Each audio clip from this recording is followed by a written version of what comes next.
보면은 처음에 뭐 내 인생의 봄날 같은 경우에는 우리가 윗줄 맞춤, 뭐 중간, 아랫줄 맞춤. 자, 여기까지는 계속 반복을 했으니까 이제 좀 익숙하기는 하죠.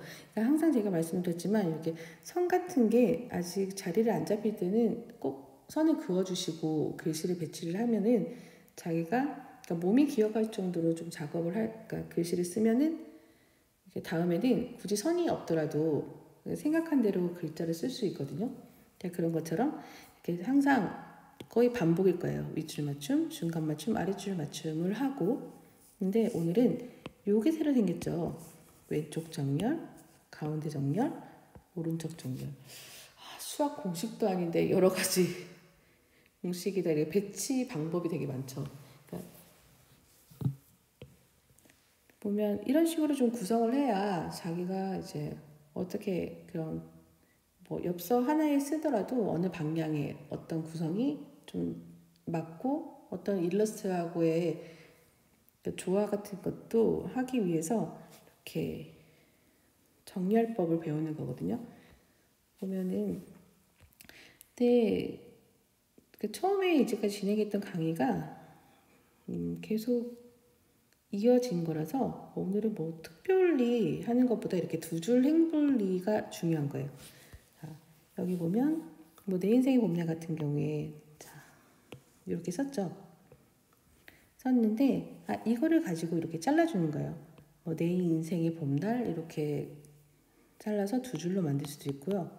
그러니까 한 줄로 쓴 이런 단문 같은 거를 자기가 어느 시점에서 어떻게 분리를 해주면 좀 괜찮을지 생각을 해서 위치를 잡아주는 거예요.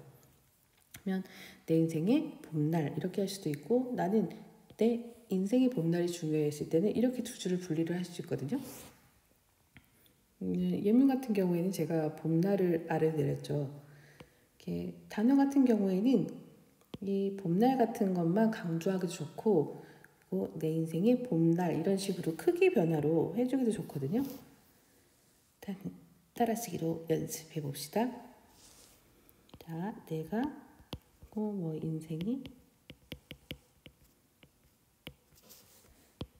이렇게 했을 때 좀 끝에 아무것도 없을 때는 이렇게 강조하는 것도 좋아요. 그러니까 획을 늘려주는 거죠. 그러니까 받침을 늘려주는 거고 중앙 같은 경우에는 이런 구성으로 돼요. 아래로 모아주기도 하고 그리고 딱 제가 캘리는 정답이 없다고 했죠. 오히려 저는 이렇게 크게 쓸 때도 있어요. 자, 이러면 이렇게 바뀌죠. 구성.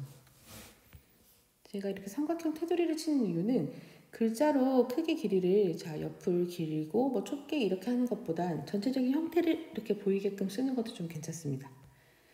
자, 아래 부분에 같은 경우에는 오른쪽 종료를 좀 힘들어 하시긴 하거든요. 자, 기준이 있다고 생각을 하고 이 선에 맞춰서 쓰는 거예요. 나는 이 정도에서 글을 써볼까? 그리고 자석에 붙은 것처럼 오른쪽을 딱 붙여주는 거죠. 이렇게. 자, 그러면 선이 없을 경우에를 가정하면 내 인생이 지금 공간이 더 많죠. 그러면 크기를 이렇게 크게 이렇게 해주셔도 된다는 거죠. 자, 두 줄 분리 어렵지 않으니까 지금부터 좀 천천히 연습을 하시면 됩니다. 행복한 우리 집 같은 경우에는 이런 게 중요해요. 행복한 세 글자죠. 우리 집 세 글자죠.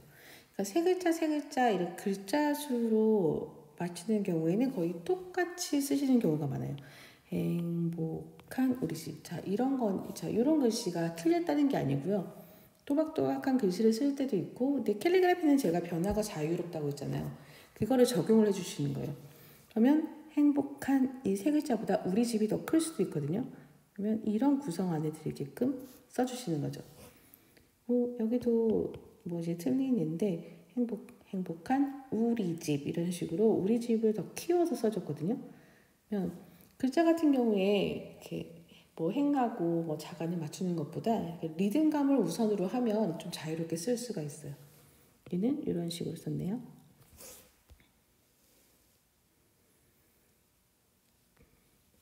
자, 이런 세로 윗줄 맞춘 경우에는 여기 행복하는 좀 약간 두툼하고 곡선형 위주의 글씨를 썼죠. 여기는 일부러 제가 사선형이랑 그리고 여기 앞고문체죠. 좀 부드러운 사체랑을 연결해서 예문을 써줬으니까요.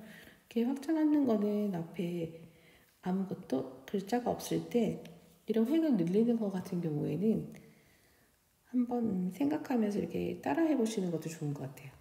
자, 행복한 우리 집 같은 경우에 이렇게 같은 세 글자 뭐 똑같은 자수의 글자 변화가 있더라도 그러면 위아래 행간을 생각하는 것보단 글자의 덩어리로 어떤 걸 강조해서 더 예뻐 보이는지 그런 식으로 생각해서 배치를 하면 좋습니다. 여기는 앞에 제가 한 줄을 잘라놨는데요. 제가 따라 쓰면서 그러니까 쓰는 것도 임서도 중요하고 그러니까 교재에 따라 쓰는 것도 중요하지만 이렇게 아까 똑같죠? 세 글자인데 여기는 왼쪽을 맞추는데 오늘도보다 행복해를 더 해줬네. 이 같은 경우에는 이런 모양이죠. 그리고 오늘도 행복해. 그리고 여기는 기억 같은 복을 더 강조를 좀 해준 거예요. 그러니까 획을 더 늘려준 거죠. 그러면 더 리듬감 있어 보여요. 여기는 약간 곡선형의 글씨로 부드러운 행복해를 쓴 거고요. 단문으로 했을 때는 되겠죠? 늘, 도. 한번 이걸 써볼까요?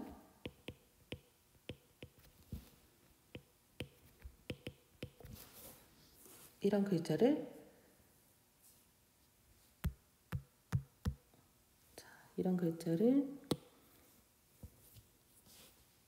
나눠서 오늘도 행복해 이렇게 쓴 거죠.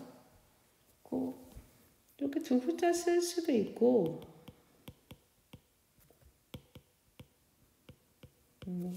나중에 배울 건데 이렇게 작업을 할 수도 있어요. 이거는 세로 구성으로 더 길어 보이는 효과가 있는 문장 구성법인데요. 그러니까 자기가 어떻게 배치를 하고 어느 걸 강조하는 거에 따라서 이렇게 켈리의 여러 가지 구성법이 달라지거든요. 그걸 기억해 주시면 되고요. 짧은 문장을 잘 구성할 수 있으면은 그 다음에 오는 문장을 여러 단문을 연장해서 장문을 쓰는 경우에는 오히려 더 쉽거든요. 자, 힘내시고요. 이렇게 언제나 좋은 날 같은 경우에 자 가만히 보시면 위에는 아래줄 맞춤이고요.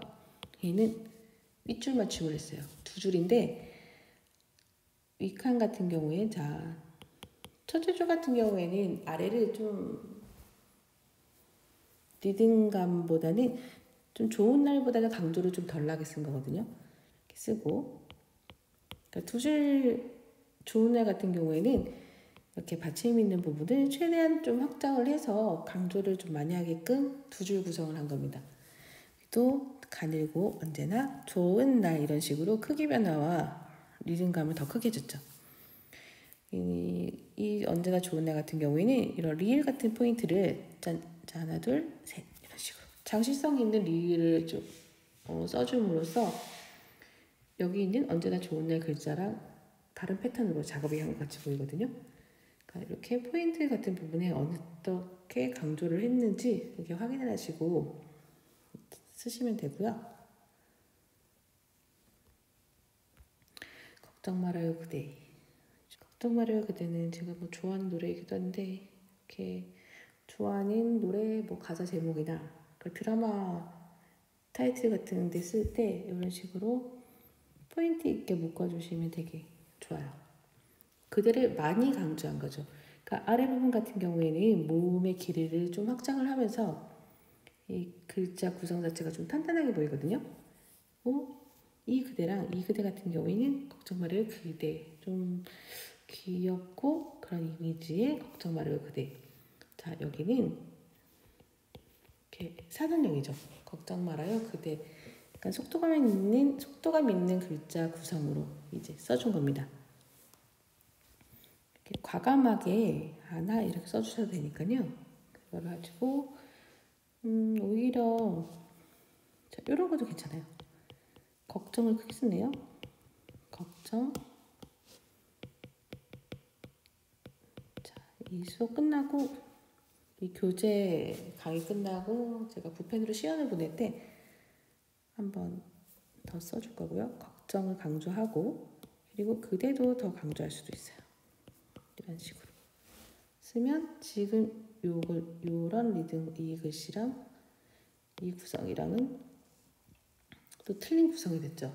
그러니까 하는 것마다 이렇게 자기가 어느 부분에 확장을 하고 어느 부분에 강조를 하고 뭐 어디에 리듬을 하느냐에 따라서 그러니까 문장 구성 자체가 아예 틀려지기 때문에 이렇게 다양하게 좀 재밌게 하나하나씩 바꿔가면서 연습을 하면 됩니다.